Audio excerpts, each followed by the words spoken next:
Education info guide, इस channel को subscribe करें, बेल के बटन को प्रेस करके आल का ऑप्शन सेलेक्ट करें ताकि आपको हर आने वाली वीडियो का नोटिफिकेशन मौसूल हो जाए। आपको स्क्रीन के ऊपर एक पेज नज़र आ रहा होगा। मैं आपको रिकमेंड करूंगा कि इस वीडियो को 720 यानी HD रेजोल्यूशन के साथ देखें ताकि आपको हर चीज़ क्लियर नज़र आए।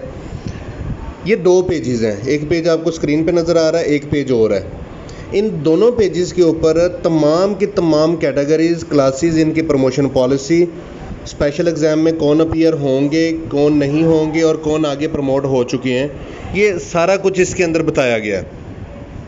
लेकिन इसको पढ़ने से पहले मैं आपको एक चीज़ बता दूं कि 4 सितंबर 2020 को चेयरमैन साहब की ज़ेर सरबराही एक मीटिंग हुई। उस मीटिंग के अंदर ये सारी कैटेगरीज़ और उनके डिसीजन किए गए प्रमोशन पॉलिसी को लेके।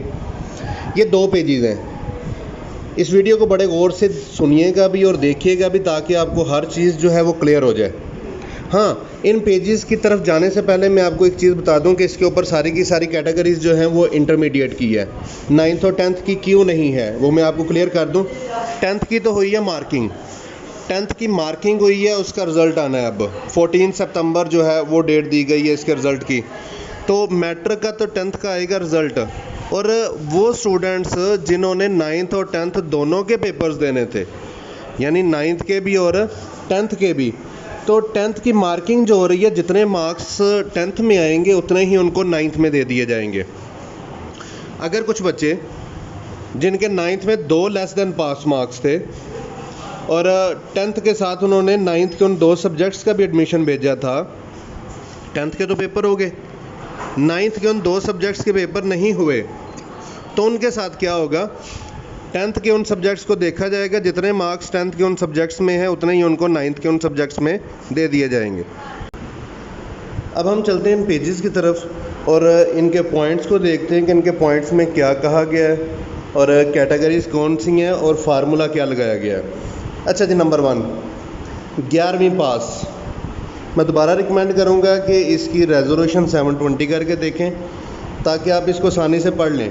अगर सपोज आप इसको पढ़ नहीं पा रहे तो आप गौर से सुन लें, मैं सारी चीज़ जो है पढ़ के बताऊंगा और साथ में इसको डिटेल से एक्सप्लेन भी करूंगा। अच्छा जी, पहला पॉइंट है 11वीं पास, यानी कि पिछले साल जो फर्स्ट ईयर में थे और फर्स्ट ईयर उनकी पास है और इस दफ़ा उन्होंने सेकेंड ईयर के पेपर्स देने थे, यानी साहब जो इम्तिहान है वो 11वीं का था, तमाम मज़ामीन पास थे और इस दफ़ा उन्होंने 12वीं का पेपर देने थे। तो क्या फार्मूला लगाया गया उनके लिए। पार्ट 1 के मार्क्स के बराबर उनको पार्ट 2 में दे दिए गए हैं, यानी जितने उनके पिछले साल पार्ट 1 में थे और इस दफ़ा पार्ट 2 के पेपर चूँकि नहीं हुए तो जितने पार्ट 1 में थे उतने ही पार्ट 2 में दे दिए गए हैं। नंबर 2 फार्मूले में पार्ट 1 के मार्क्स के टोटल पर 3% मार्क्स बढ़ाकर पार्ट 2 में शामिल कर दिए गए हैं, यानी कि पार्ट 1 के मार्क्स जितने ही पार्ट 2 में प्लस 3% बढ़ा के, ठीक है, यानी पार्ट 1 के मार्क्स का 3% बढ़ा के शामिल किया गया है। प्रैक्टिकल की बात करें तो 50% मार्क्स जो है प्रैक्टिकल के वो सबको मिलेंगे, सारे सब्जेक्ट्स में मिलेंगे। जो बाकी 50% है वो पार्ट 1 और पार्ट 2 के मार्क्स को ऐड करके जितने बनेंगे उस सब्जेक्ट के मार्क्स, ठीक है, उस परसेंटेज को, यानी थ्योरी मार्क्स की परसेंटेज को देख के उस परसेंटेज के लिहाज से उतने परसेंट बाकी हाफ मार्क्स जो प्रैक्टिकल के दिए जाएंगे, यानी हाफ प्रैक्टिकल के मार्क्स मिलेंगे सारे, हाफ मार्क्स उस सब्जेक्ट के थ्योरी मार्क्स की परसेंटेज के लिहाज से होगा। लेकिन वो जो परसेंटेज निकाली जाएगी वो पार्ट 1 और पार्ट 2 दोनों के थ्योरी मार्क्स को जमा करके निकाली जाएगी, यानी जितने पार्ट 1 में उतने ही पार्ट 2 में फिर उसकी परसेंटेज निकाल के प्रैक्टिकल में ऐड की जाएगी। ये तो था पहला पॉइंट, क्लियर हो गया होगा। दूसरा पॉइंट, 11वीं में 40% से कम रीअपीयर, यानी कि पिछले साल 11वीं के पेपर दिए थे उन्होंने, लेकिन उनकी कुछ सब्जेक्ट्स में सेपली यानी लेस देन पास मार्क्स आ गए थे, लेकिन वो सब्जेक्ट 40% से कम है, ठीक है, 2 है या 1 है, तो उनके लिए क्या होगा। ऐसे उम्मीदवारों को साहब इम्तिहान 11वीं के 40% मज़ामीन में फ़ेल या गैर हाज़िर थे और अब उन्होंने 12वीं के तमाम मज़ामीन के इम्तिहान देने थे, तो उनके लिए क्या किया गया है। फार्मूला जो है, नंबर 1 पार्ट 1 के पासशुदा मज़ामीन के मार्क्स की एवरेज ली जाएगी और रीअपीयर होने वाले मज़ामीन को दे दी जाएगी। मतलब पार्ट 1 के जितने भी पासिंग सब्जेक्ट्स थे उनके मार्क्स को जमा करना है और पासिंग सब्जेक्ट्स की तादाद पे तकसीम करना है। जो एवरेज आएगा वो सप्ली सब्जेक्ट्स की जगह पे लगा दिया जाएगा। हर एक की जगह पे उतने मार्क्स लगा दिए जाएंगे। फ़र्ज़ करो 2 सैपलियाँ एक बच्चे की, ठीक है, तो बाकी 2 सैपलीज़ हैं, बाकी तो सारे सब्जेक्ट्स में वो क्या है, पास है। 2 के अलावा उन 2 सब्जेक्ट्स के अलावा बाकी पासिंग सब्जेक्ट्स के मार्क्स को जमा किया जाएगा और उन पासिंग सब्जेक्ट्स की तादाद पे तकसीम कर दिया जाएगा। जो एवरेज आएगा वो एक फेल सब्जेक्ट की जगह पे वो लगा दिया जाएगा, दूसरे की जगह पे भी वो लगा दिया जाएगा, ठीक है। ये है एवरेज मार्क्स। नंबर 2, पार्ट 1 के मार्क्स के बराबर ही फिर पार्ट 2 में दिए जाएंगे। यानी पार्ट 1 के सप्ली सब्जेक्ट्स की जगह पे हमने एवरेज लेके मार्क्स लगा लिए। अब हमने टोटल कर लेना पार्ट 1 के सारे पासिंग का भी और ये जिनकी जगह पे एवरेज मार्क्स लगाए गए हैं इनको भी हमने टोटल कर लेना है। जितने मार्क्स बनेंगे पार्ट 2 में उतने ही उनके लगा दिए जाएंगे। नंबर 3, पार्ट 1 के जितने मार्क्स बनेंगे टोटल उनका 3% जो है वो अंदर जमा कर दिया जाएगा पार्ट 2 में, यानी 3% बढ़ा के। प्रैक्टिकल के लिए वही फार्मूला, 50% जो प्रैक्टिकल मार्क्स हैं वो मिलेंगे हर सब्जेक्ट की हर एक को, यानी 30 नंबर का प्रैक्टिकल है तो 15 मिलेंगे। तो बाकी 15 जो है वो उस सब्जेक्ट की थ्योरी के मार्क्स, यानी पार्ट 1 और पार्ट 2 दोनों के थ्योरी के मार्क्स को जमा करके उसकी परसेंटेज देखी जाएगी, कितने परसेंट बन रहे हैं थ्योरी के मार्क्स, और उतने ही मार्क्स उसको प्रैक्टिकल के अंदर दे दिए जाएंगे बाकी 15 की जगह पे। आगे तीसरे पे चलते हैं। 11वीं में 40% से ज़्यादा रीअपीयर, यानी कि पिछले साल जो 11वीं के पेपर्स दिए थे उनमें जिनके 40% से ज़्यादा सब्जेक्ट्स में लेस देन पास मार्क्स हैं या सप्ली है, उनका क्या होगा। तो तफसील ऐसे उम्मीदवार जो साबका इम्तिहान 11वीं में 40% से ज़ायद मज़ामीन में फ़ेल थे और अब उन्होंने 12वीं के साथ तमाम मज़ामीन का इम्तिहान देना था या उन मज़ामीन का इम्तिहान देना था, वो स्पेशल एग्ज़ाम में अपीयर होंगे और वो ये सारे पेपर जो हैं स्पेशल एग्ज़ाम में देंगे, पार्ट 2 के भी और पार्ट 1 के भी जो 40% से ज़्यादा सब्जेक्ट्स वाले हैं। ये क्लियर हो गया। आगे चौथा पॉइंट, सप्ली पार्ट 1 यानी वो स्टूडेंट जिनकी पार्ट 1 में सप्ली थी, यानी 2018 में उन्होंने पार्ट 1 के पेपर्स दिए थे, पार्ट 1 के सब्जेक्ट्स में सप्ली थी, 2019 में उन्होंने पार्ट 2 के पेपर्स दिए थे लेकिन वो सारे क्लियर थे और पार्ट 1 की आगे सप्ली उन्होंने इस दफ़ा देनी थी।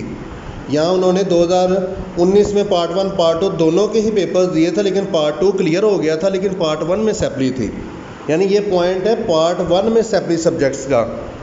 तो तफसील क्या है, ऐसे उम्मीदवारान जो पार्ट 2 में पास थे, यानी जो पार्ट 2 में पास है, कोई भी आप ऐसे स्टूडेंट जिनका रिज़ल्ट पार्ट 2 में वो मुकम्मल पास है लेकिन पार्ट 1 में किसी एक या 2 मज़ामीन में सप्ली आई है और उन्होंने इस दफ़ा उसका दाखिला भिजवाया था लेकिन पेपर्स तो नहीं हो सके, तो उनका क्या होगा फार्मूला, उनको पार्ट 2 के बराबर मार्क्स पार्ट 1 में दे दिए जाएंगे।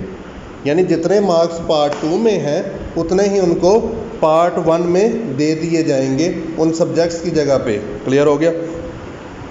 आगे सप्ली पार्ट 2, ऐसे उम्मीदवारान जिनकी पार्ट 2 के किसी एक या 2 मजमून में सप्ली आई थी अब और उन्होंने इस दफ़ा उसका दाखिला भिजवाया था पार्ट 2 की सप्ली का, पार्ट 2 के पासशुदा मज़ामीन की एवरेज ली जाएगी, पार्ट 2 के जो मज़ामीन हैं उनकी एवरेज ली जाएगी और सप्ली वाले मजमून को दे दी जाएगी। एवरेज का मैंने तरीका बताया कि सप्ली सब्जेक्ट्स के अलावा जो पासिंग सब्जेक्ट्स हैं उनके मार्क्स को ऐड करना है और पासिंग सब्जेक्ट्स की तादाद पे डिवाइड कर देना है। प्रैक्टिकल का वही फार्मूला कि 50% प्रैक्टिकल के मार्क्स बिला तफरीक मिल जाएंगे, बाकी 50% जो है वो उस सब्जेक्ट के थ्योरी मार्क्स को पार्ट 1 पार्ट 2 को ऐड करके थ्योरी मार्क्स की जो परसेंटेज बन रही है, फ़र्ज़ करो थ्योरी मार्क्स में उसके 60% नंबर बन रहे हैं तो बाकी 15 नंबर भी 60% मिलेंगे 15 का, ठीक है। प्रैक्टिकल का वही फार्मूला होगा। ये हो गया हमारे पास 5वां पॉइंट। अब हम चलते हैं इसके नेक्स्ट 6ठे पॉइंट पे। आपको स्क्रीन के ऊपर 6ठा पॉइंट नज़र आ रहा होगा, 6 वाला, सप्ली पार्ट 1 पार्ट 2, जिनकी पार्ट 1 और पार्ट 2 दोनों में सप्ली है। देखो सप्लीज़ की बात हो रही है, फुल फेल की नहीं, सप्लीज़ की। ऐसे उम्मीदवारान जिनकी पार्ट 1 और पार्ट 2 के किसी मजमून में सप्ली आई और अब उसका दाखिला भिजवाया, फार्मूला क्या होगा। फार्मूले में नंबर 1, पार्ट 1 के पासशुदा मज़ामीन, पार्ट 1 के पासशुदा मज़ामीन के मार्क्स की एवरेज ली जाएगी और पार्ट 1 के सप्ली के मज़ामीन की जगह पे लगा दी जाएगी। तरीका मैं आपको बता चुका हूँ एवरेज का।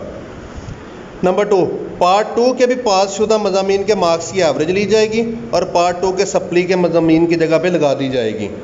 ठीक है, यानी कि उस स्टूडेंट की पार्ट 1 की फ़िज़िक्स में भी सप्ली है और पार्ट 2 की फ़िज़िक्स में भी, या मैथ लगा ले कोई भी सब्जेक्ट, यानी पार्ट 1 की फ़िज़िक्स में भी सप्ली है उसकी और पार्ट 2 की फ़िज़िक्स में भी सप्ली है। तो क्या होगा, पार्ट 1 के पासिंग सब्जेक्ट्स के मार्क्स को ऐड किया जाएगा और पासिंग सब्जेक्ट्स की तादाद पे डिवाइड किया जाएगा, जो एवरेज आएगा वो पार्ट 1 की फ़िज़िक्स में लगा दिया जाएगा। इसी तरह पार्ट 2 के भी पासिंग सब्जेक्ट्स के मार्क्स को ऐड किया जाएगा और पासिंग सब्जेक्ट्स की तादाद पे डिवाइड कर दिया जाएगा और जो एवरेज आएगा वो सप्ली सब्जेक्ट्स की जगह पे लगा दिया जाएगा। प्रैक्टिकल के मार्क्स वैसे ही कि 50% बिला तफरीक मिलेंगे, 50% थ्योरी मार्क्स के लिहाज से मिलेंगे, परसेंटेज के लिहाज से। आगे सेवन्थ वाला क्या है, पार्ट 1 और पार्ट 2 में फुल अपीयर, यानी जिनका कंबाइन एडमिशन था या जो फुल फेल थे, दोनों पार्ट्स में फुल अपीयर होना था। ऐसे उम्मीदवारान जो पहली मरतबा तमाम मज़ामीन या साबका इम्तिहान में फुल फेल होने के बाद तमाम मज़ामीन का इम्तिहान देने के लिए दाखिला भिजवाया था, पहली मरतबा कंबाइन भिजवाया था या फुल फेल पीछे हो गए थे और दोबारा दोनों का भेजा था, इनका स्पेशल इम्तिहान होगा। ये आपको नज़र भी आ रहा होगा, स्पेशल इम्तिहान। 8वां पॉइंट, पार्ट 1 मार्क्स इम्प्रूव, जो इस दफ़ा पार्ट 1 के मार्क्स को इम्प्रूव कर रहे थे। ऐसे उम्मीदवार जो पार्ट 1 के तमाम मज़ामीन के मार्क्स को इम्प्रूव कर रहे थे, ऐसे उम्मीदवारान के पार्ट 2 के बराबर पार्ट 1 में मार्क्स दे दिए जाएंगे, क्योंकि वो इम्प्रूव पार्ट 1 कर रहे थे तो पार्ट 2 इम्प्रूव नहीं कर रहे थे, क्यों, उनके मार्क्स ज़्यादा थे पार्ट 2 के, तो पार्ट 1 में भी पार्ट 2 के जितने ही मार्क्स दे दिए जाएंगे। आगे जी 9वां पॉइंट में उन्होंने बताया पार्ट 2 मार्क्स इम्प्रूव, ऐसे उम्मीदवारान जो पार्ट 2 के तमाम मज़ामीन को इम्प्रूव कर रहे थे, दाखिला भिजवाया था, तो इन उम्मीदवारान को पार्ट 1 के बराबर मार्क्स दे दिए जाएंगे और प्रैक्टिकल के पुराने मार्क्स ही चलेंगे।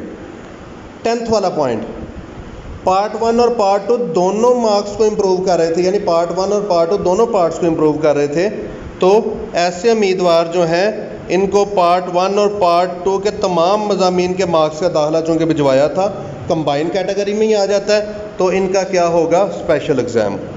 ये स्पेशल एग्ज़ाम में अपीयर होंगे जो दोनों पार्ट्स को इम्प्रूव कर रहे थे। उसके बाद 11वां, मज़ामीन वाइज मार्क्स इम्प्रूव, ऐसे उम्मीदवार जिन्होंने एक या दो या एक से ज़्यादा मज़ामीन जो हैं उनके मार्क्स को इम्प्रूव करने का दाखिला भिजवाया था, उनके साथ क्या होगा, ऐसे उम्मीदवारान के मुतल्लिका मज़मून के मार्क्स को कंपेयर किया जाएगा, जो मार्क्स ज़्यादा होंगे दोनों पार्ट्स में वही लगा दिए जाएंगे। फ़र्ज़ करो एक बच्चा फ़िज़िक्स इम्प्रूव कर रहा है, फ़िज़िक्स पार्ट 1 में उसके हैं 70 और पार्ट 2 में है 40, तो वो 40 की जगह पे भी 70 कर दिए जाएंगे और इसको इम्प्रूव कर दिया जाएगा। आगे 12वां एडिशनल पेपर्स, ऐसे स्टूडेंट्स जो पहले प्री मेडिकल किया हुआ था लेकिन इंजीनियरिंग फील्ड में जाना चाहते हैं, मैथ का एडमिशन भेजा था एडिशनल सब्जेक्ट के तौर पे, अपना मीडियम चेंज करना चाहते, यानी प्री मेडिकल से प्री इंजीनियरिंग की तरफ जाना चाहते थे, तो मैथ का एडिशनल सब्जेक्ट का इम्तिहान देना था लेकिन वो नहीं हुआ इस दफ़ा, तो वो भी स्पेशल एग्ज़ाम में अपीयर होंगे। ख़ासा ये जो मदारस वाला, ये भी स्पेशल एग्ज़ाम में अपीयर होंगे। फ़ाज़ल अरबी, जिन्होंने फ़ाज़ल अरबी का एडमिशन भेजा था, वो भी स्पेशल एग्ज़ाम में अपीयर होंगे। और गैर हाज़िर उम्मीदवारान, ऐसे उम्मीदवारान जो साबका इम्तिहान, चाहे वो पार्ट 1 है चाहे वो पार्ट 2 है, में एक या एक से ज़्यादा मज़ामीन में गैर हाज़िर थे, अब उन्होंने 12वीं के तमाम मज़ामीन का इम्तिहान देना था, यानी फ़र्स्ट ईयर में वो गैर हाज़िर थे मज़ामीन में और इस दफ़ा सेकंड ईयर के पेपर देने थे, वो भी स्पेशल एग्ज़ाम में अपीयर होंगे। ये सारे के सारे पॉइंट्स थे। अच्छा, मैं आपसे रिकमेंड करूँगा कि इस चैनल को सब्सक्राइब करें ताकि आप तक न्यूज़ पहुँच सके जो भी ऑफिशियल है, और इसको शेयर करें, इस वीडियो को भी दोस्तों तक शेयर करें ताकि ये सब दोस्तों तक पहुँच सके। ओके, अल्लाह हाफिज़।